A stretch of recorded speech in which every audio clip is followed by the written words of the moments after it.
মার্চের এই গরমে যখন জীবন হাঁসফাঁস করছে, তখন মরার উপর খাড়ার ঘা হয়ে দাঁড়িয়েছে লোডশেডিং।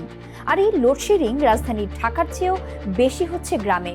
খারাপ খবরটি হলো এটাই, আবারও বড় ধরনের লোডশেডিং এর অন্ধকারের দিকে এগোচ্ছে বাংলাদেশ। দোরগোড়ায় কড়া নাড়ছে এক ভয়াবহ বিদ্যুৎ বিপর্যয়। বিদ্যুৎ উৎপাদন সক্ষমতায় রেকর্ড গড়লেও কেবল জ্বালানি সংকটের মারপেচে স্থবির হয়ে পড়ছে দেশের পাওয়ার গ্রিড। একদিকে মধ্যপ্রাচ্যের যুদ্ধের উত্তাপ, অন্যদিকে ডলার সংকটে বকেয়া বিলের পাহাড়। এই দ্বিমুখী চাপে খাদের কিনারায় দেশের বিদ্যুৎ ও জ্বালানি খাত। প্রশ্ন উঠছে, আবারও কি সেই 2022-এর অন্ধকার ফিরছে? আসলে বিদ্যুৎ খাতের এই সংকটের শেষ কোথায়? এই বকেয়া বিলের যে পাহাড় জমেছে, তার দায় শেষ পর্যন্ত কার ঘাড়ে পড়বে? এসব প্রশ্নের উত্তর খুঁজতেই এবং বিদ্যুৎ খাতের সামগ্রিক সংকটের নেপথ্য কারণ নিয়ে অ্যানালাইসিসের আজকের পর্বে আজ আপনাদের সাথে থাকছি আমি বিথি দাস।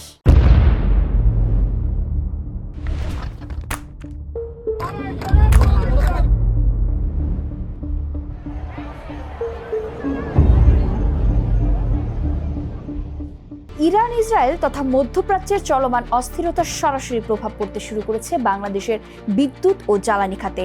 বৈশ্বিক এই উত্তেজনার ফলে জ্বালানির সরবরাহ ব্যবস্থা ব্যাহত হওয়ায় দেশে গ্যাস ও কয়লার তীব্র ঘাটতি দেখা দিয়েছে।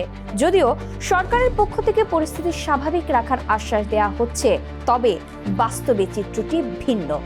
পেট্রোল পাম্পে দীর্ঘ সারি, সার উৎপাদনে গ্যাসের সংকট এবং এলপিজি বাজারের অস্থিরতা আসন্ন এক কঠিন সময়ের ইঙ্গিত দিচ্ছে। বিশেষ করে এপ্রিল ও মে মাসের অসহনীয় গরমে বিদ্যুতের চাহিদা যখন তুঙ্গে থাকবে, তখন এই জ্বালানি সংকট জনজীবনকে আরও বিপর্যস্ত করে তুলতে পারে। পরিসংখ্যান বলছে, বাংলাদেশে বর্তমানে বিদ্যুৎ উৎপাদন সক্ষমতা প্রায় 29,000 মেগাওয়াট।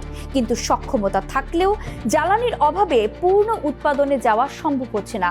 বিদ্যুৎ উন্নয়ন বোর্ডের অভ্যন্তরীণ বিশ্লেষণ বলছে, চলতি এপ্রিল মে মাসে দেশে বিদ্যুতের সর্বোচ্চ উৎপাদন হতে পারে মাত্র 16,200 মেগাওয়াট, অর্থাৎ পিক আওয়ারে প্রায় 2,000 মেগাওয়াট বিদ্যুতের ঘাটতি থাকবে। এর ফলে সারা দেশে প্রতিদিন গড়ে 2 থেকে 3 ঘন্টার লোডশেডিং হওয়ার প্রবল সম্ভাবনা রয়েছে। এমনকি তাপমাত্রা যদি 40 ডিগ্রি সেলসিয়াসের ওপরে ওঠে, তবে এই চাহিদা আরও বাড়তে পারে। বিদ্যুৎ উৎপাদনের প্রধান উৎস গ্যাসের সরবরাহ বর্তমানে চাহিদার তুলনায় অনেক কম। বিদ্যুৎ খাতে দিনে 120 কোটি ঘনফুট গ্যাসের প্রয়োজন হলেও পাওয়া যাচ্ছে মাত্র 92 থেকে 95 কোটি ঘনফুট। যদি এই সরবরাহ 80 কোটি ঘনফুটের নিচে নেমে আসে, তবে গ্যাস ভিত্তিক উৎপাদন 4,500 মেগাওয়াটের নিচে নেমে যাবে। অন্যদিকে কয়লা ভিত্তিক বিদ্যুৎ কেন্দ্রগুলো থেকেও লক্ষ্যমাত্রা অনুযায়ী উৎপাদন পাওয়া যাচ্ছে না।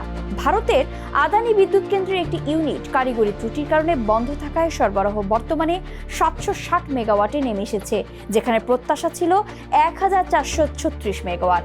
এছাড়া ফার্নেস ওয়েল ভিত্তিক কেন্দ্রগুলোর প্রায় 14,000 কোটি টাকা বকেয়া বিল অনাদায়ী থাকায় উৎপাদনকারীরা তেল আমদানিতে হিমশিম খাচ্ছেন। বিদ্যুৎ ও জ্বালানি খাতের বর্তমান সংকটের অন্যতম প্রধান কারণ হলো বিপুল পরিমাণ বকেয়া এবং ডলার সংকট। নতুন সরকার দায়িত্ব নেওয়ার পর এই খাতে প্রায় 46,000 কোটি টাকা পুরনো দায় শোধের চাপ পড়েছে। যুদ্ধের কারণে আন্তর্জাতিক বাজারে তেল এবং এলএনজির দাম বেড়ে যাওয়ায় প্রতি মাসেই প্রায় 9,500 কোটি টাকা ঘাটতি হচ্ছে। এই ভর্তুকির চাপ সামলাতে অর্থ মন্ত্রণালয় জ্বালানির দাম বাড়ানোর পরিকল্পনা করছে, যা সাধারণ মানুষের জীবনযাত্রার ব্যয় আরও বাড়িয়ে দেবে। বর্তমানে ডিজেল ও সৌর বিদ্যুৎ মিলে প্রায় 1,500 মেগাওয়াট সক্ষমতা রাতের বেলা বন্ধ থাকে, যা পিক আওয়ারের সংকটকে আরও ঘনীভূত করে।